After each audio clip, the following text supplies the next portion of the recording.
This Mother's Day weekend in 2021, I was one of the lucky few who got to hike to the Wave in Arizona. This video here, I'm going to try and give you some tips and the experience that I had to get the hike done and get the permit for the hike. And I'll show some videos, some short videos of the actual Wave, and go over the permit process, the drive, and the actual hike itself, and how to be prepared for the hike. So the actual hike itself, for those who are not familiar, the Wave is located in Arizona. It's halfway between Page, Arizona, and Kanab, Utah. The Wave is a permit-based hike. You do have to have a permit to get back there, and then you can either apply online for a permit or you can apply in person. The permits themselves, they give out 20 permits a day. They give out 10 permits online. They give out 10 permits in person. I heard that starting May of 2021, they increased it. I don't know if that's true or not. When I applied, it was still only 10 online and 10 in person. To do the 10 in-person one, you actually have to be in Kanab, Utah at the BLM, the Bureau of Land Management office, at 6 a.m. and they give you a lottery number, and then they just draw a little, they spin one of those lottery ball things around, and if they pull your number, you get a permit. About 250 people per day show up to get a permit, to apply for that permit, and then only 10 lucky ones are chosen. That's 10 total, so if you have a party of 2, that's 2 permits already taken. And then you get the permit for the next day to hike the next day. So you definitely have to be flexible in your schedule. To do it online, that's how I did it. You actually just apply online. It's $9 fee that you pay to apply, and then it's for 3 months out. I applied in January of 2021, and then I was awarded on February 1st. I received the email that I was selected. So I paid the $9 fee online just to apply. It's non-refundable. And then if you are chosen, you pay $7 a person for the actual permit. And then they'll mail it to you after you've paid the $7 fee. And then what they'll try to do is they'll just mail you out.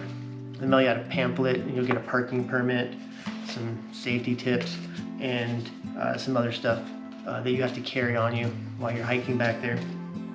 The pamphlet that comes with it is got the GPS coordinates, and it's got pictures of landmarks back in the hike to kind of guide you, but honestly it was kind of useless. So the permit process is kind of a challenge in itself. I talked to a guy in Page while we were down there, Page, Arizona, and he said he's been applying for 8 years and he was never awarded a permit. So it's very difficult to get one, and it's an honor to get one on my first try. That was my first try in January, and I got chosen, so I was pretty lucky. They do check while we were back there in doing the hike.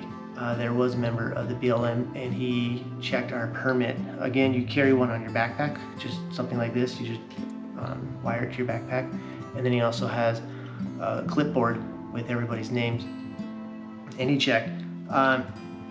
If you get caught back there without a permit, the fine is huge. I read it could be anywhere from $1,200 to $10,000.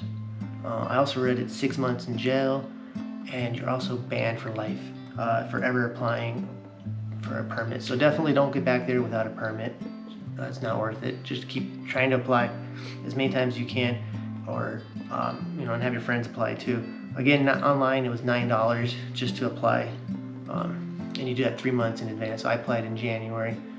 I chose May, the weekend of May. I didn't know it was Mother's Day weekend.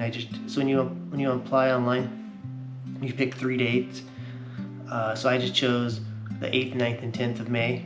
I thought that was my best chance for better weather, not having to deal with snow, and then also try to beat the summer heat. In summertime, the temperature back there will easily exceed 100 degrees. and it's not worth it. It's unbearable. I wouldn't be able to be back there. When we went, it was about 72 degrees for the high, and it was absolutely perfect. Even though the air temperature was 72, when you're back there, the sun kind of beats off the rock, so it's probably 5 to 10 degrees warmer. It still is absolutely perfect. We didn't have any heat issues, no overheating. So after you're awarded a permit, you start planning your trip. The first challenge you'll have is the road to get to the trailhead. So the road is House Rock Road. It's right off of Highway 89, again between Page and Kanab. It's like halfway between the two. I think it's like 36 miles from Page and like 30 something miles from Kanab.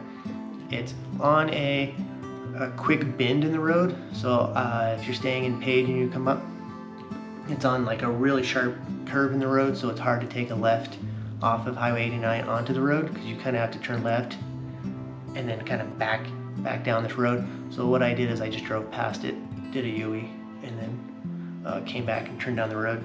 The road is pretty rough. It doesn't have a lot of hills or cliffs or just sharp curves. It's pretty straight, but there are 2 places where a flash flood could occur, and we counted 2 potential river crossings. So if the water, you might have to drive across the river. If it rains, that road is not drivable at all. So you have to make sure you plan accordingly.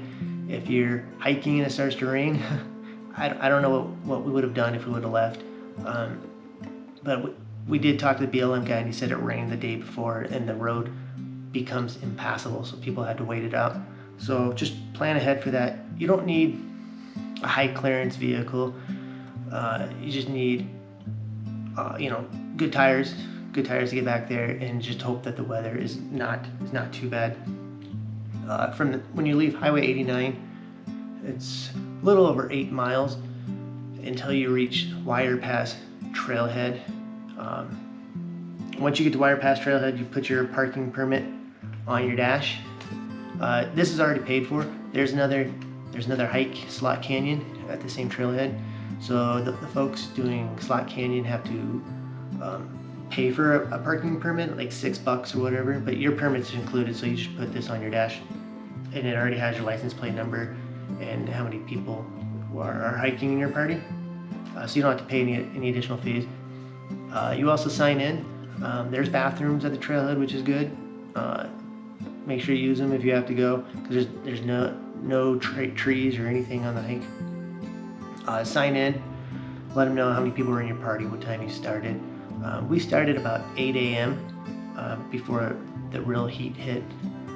After you've parked and you've got everything ready, then you start your journey for the hike. So like I mentioned, Slot Canyon is another popular trail from that same trailhead. Most everyone is going that way. And then you follow the same trail. It's just a wide wash as you're walking. And then about a little over half a mile in, you'll find a dirt uphill. And on the pamphlet, it'll show you a picture of what you're looking for. There's a couple false ones on the way, so don't fall for those.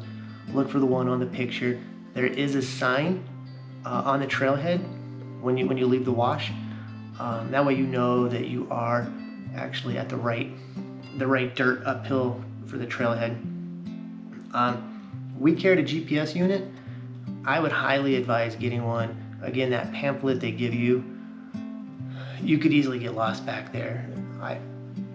The pamphlet just says, like, look for a teepee, look for this off in the distance, stay right of here. It's basically 6 pictures each direction. So when there's 6 pictures, it says look for this on your way out, and then 6 different pictures for your path on the way back. If you get anywhere off that trailhead or you can't make any of those landmarks, you're going to be lost. So definitely bring a GPS unit. I used a Garmin GPS unit, the eTrex E32. It worked pretty good. Batteries last the whole time, so I'll put a link to the one I used in the comment section.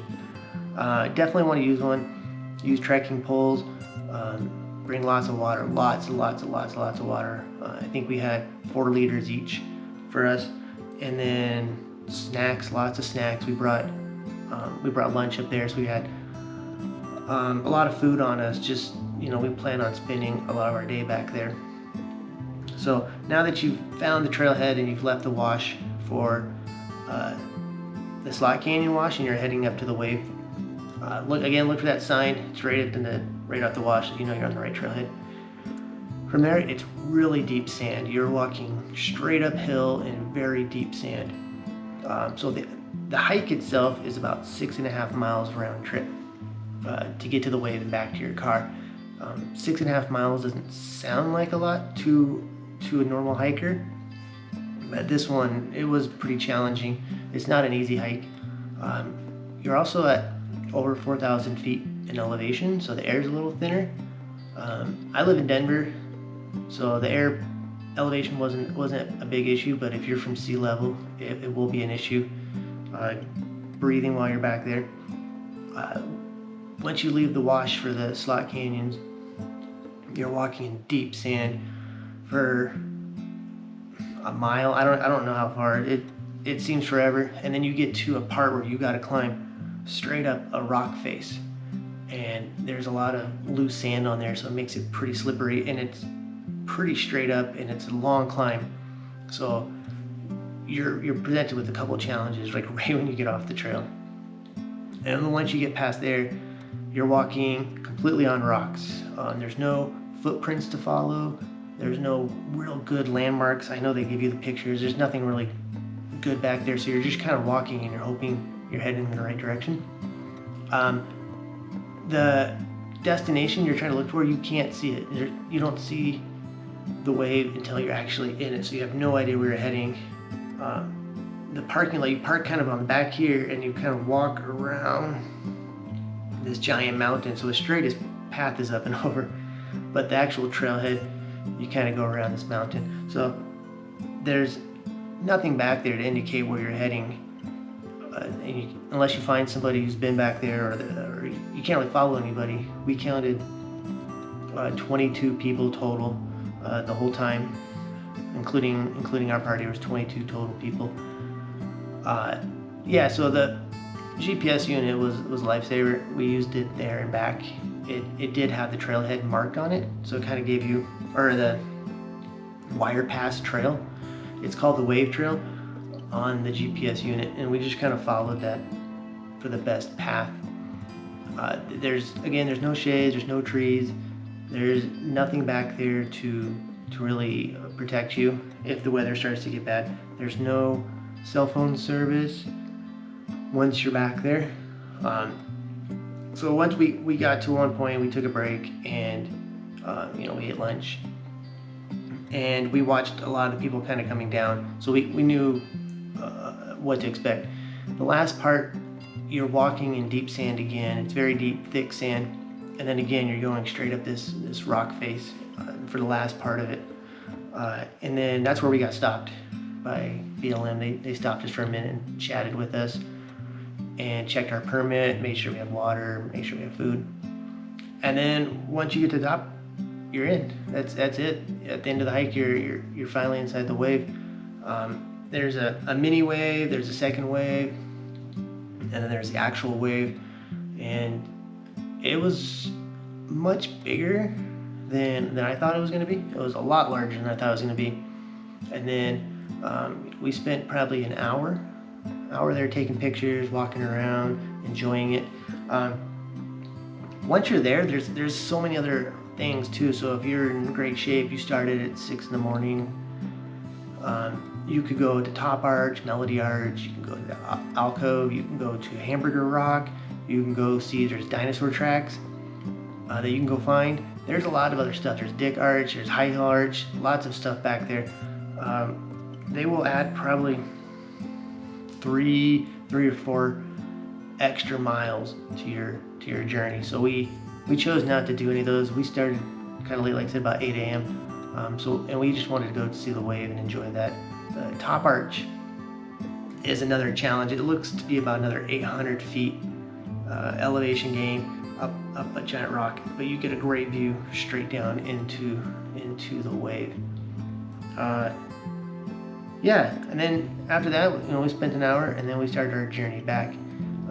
We stopped using the pamphlet they provided, because the journey back is even harder, and you can definitely get lost. You're basically looking at the backside of all the pictures that they've given you, but it's not easy. So if you start kind of getting off track to your right, you will lose the trail easily, and you will get lost. Definitely bring a GPS unit and learn how to use it. The GPS coordinates they provided are the UTM coordinates, so you can use those. Or what I did was went to Google Maps and then just zoomed in on the wave, and then you can just right click on it and then get the GPS coordinates that way. That's that path I chose, and I loaded all the GPS coordinates for all the other features back there. Like I said, we didn't do any of those. And then once you get back to your car, take a break, and then make sure you sign out so they know that they don't need to go searching for anybody. If they come down to the parking lot, the trailhead knows a car is still in the parking lot, they can look to the sign out sheet and make sure they know who they're looking for if they have to go find somebody.